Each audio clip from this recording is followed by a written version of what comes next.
Lowkey, tell us a bit about why you've turned up today.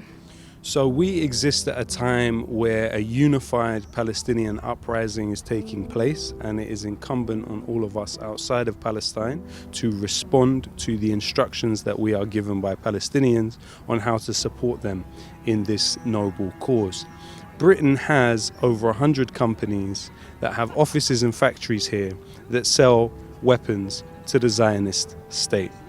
We know that Palestinians have articulated their unfreedom for a long time, and those yearnings for justice have been ignored. We call for people to take on the example of what happened in Italy, where dock workers refused to load weapons onto ships due for Israel, where dock workers in South Africa refused to unload ships from Israel, where fire brigade workers refused to remove pro-Palestinian protesters from the roof of the Elbit Systems arms company in Leicester. This is the biggest Israeli arms company that has 10 sites in this country. In this country, there are several trade unions that passed motions for BDS in 2010.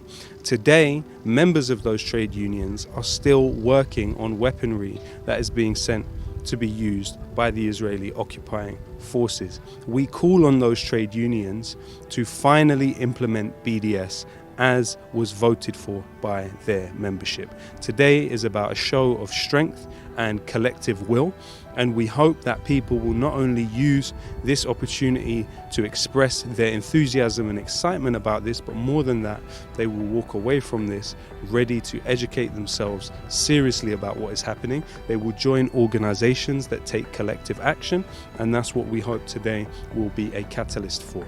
I wouldn't say that every single person that has a sort of internet platform has to do this. What I would say is you have a natural feeling of affinity to people that are suffering in the world, and that is the reason for this outpouring of support. When people see the pictures coming out of Gaza, and let's not forget that Gaza has been under siege for 14 years. Now that siege is an act of collective punishment which is outlawed by the Geneva Conventions.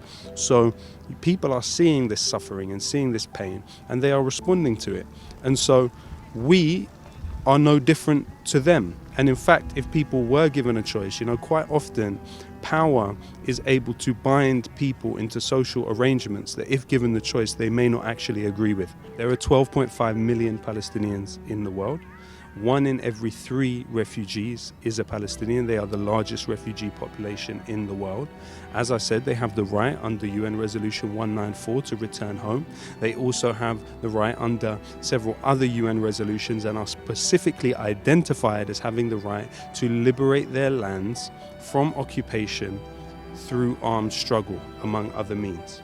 The Palestinians have the support of the vast majority of humanity. Even when the news formulates this way of understanding it, this positioning, which calls these organizations who are resisting Israel terrorist groups, in addition to the fact that the Palestinians in international law have the right to armed resistance. So clearly there is a real remix of what is happening here, and the elite narrative which is established and pounded again and again and again and creates mantras is a kind of parity of arms.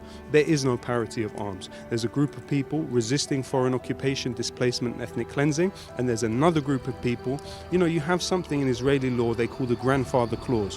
What it says is that if you can prove that you have one grandparent who is Jewish, then you can have citizenship in Palestine as an Israeli.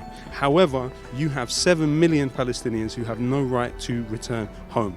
Okay? We are talking about core peak level of inequality. 50% of Palestinians are below the poverty line, those that live within Israel.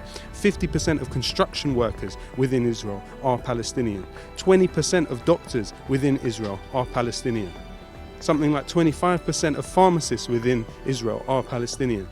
There are many hands which need to withdraw their cooperation in order to disable the status quo, and that's what we're here to support today. Don't be bullied into a sort of default position of it's too complex for us to understand. Trust what you are seeing. What you are seeing with these pictures coming out of Gaza is the reality of this situation. Remember that it is your choice to stand with those that need your help in resisting subjugation. You have that choice within your hands today. There are decisions that you can make, there are organizations that you can join, and there are policies that you can pressure those institutions and organizations to pass that can have a serious role in helping this situation.